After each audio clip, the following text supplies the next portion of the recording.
Let's kick things off with the always brilliant Douglas Murray, best-selling author and associate editor of The Spectator.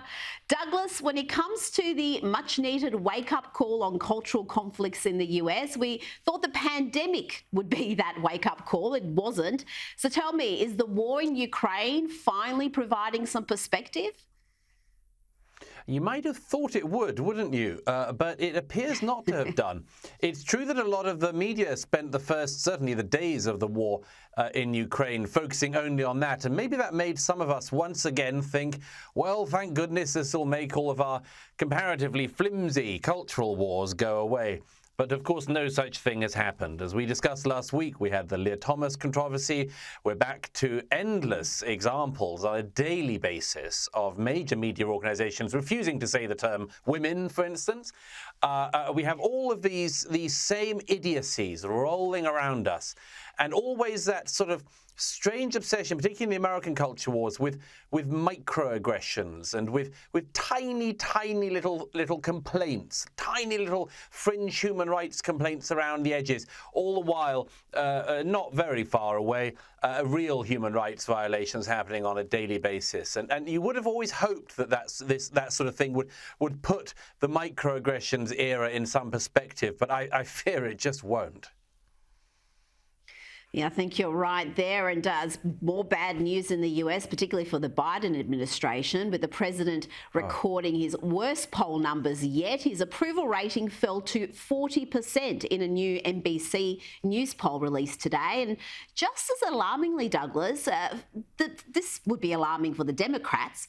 The poll revealed 7 in 10 Americans expressed low confidence in President Biden's ability to deal with Russia's invasion of Ukraine.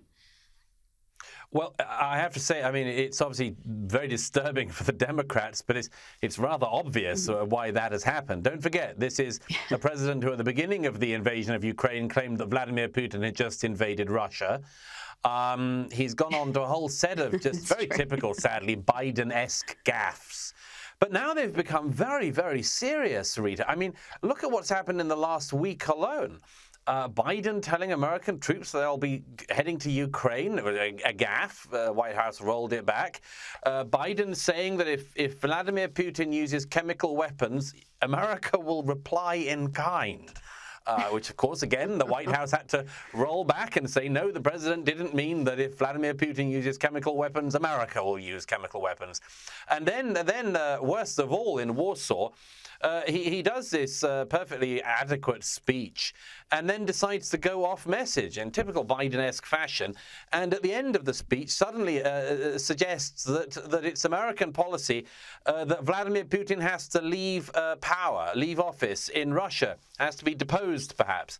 And this one single throwaway statement of Biden's immediately, again, had to be refuted by the White House and say this isn't official American policy. When Joe Biden said that this guy Putin has to go, he was simply talking metaphorically or in some other fashion. But you know that's a pretty serious thing to happen, Rita. I mean, throughout the Cold War, American presidents did not speculate publicly about deposing Soviet leaders.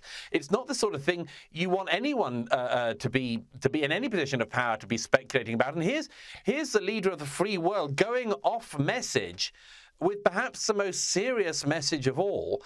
And so of course Americans don't have much trust in the way that Biden is running this, because he hasn't earned their trust. Quite the opposite. From the White House press team down, or up, depending how you look at it, Americans think that the American president has to have the White House staff coming after him with a pooper scooper, trying to clean up every and any remark he makes.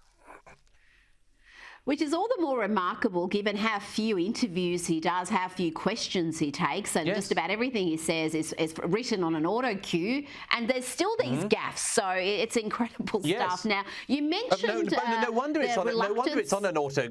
No wonder it's on an autocue, by the way, Rita, because I mean, remember, the going off autocue, he has the risk of starting World War III. I mean, we see again, no wonder they don't trust him in front of the media, because the next thing that might happen is a great big mushroom cloud and the end of human life.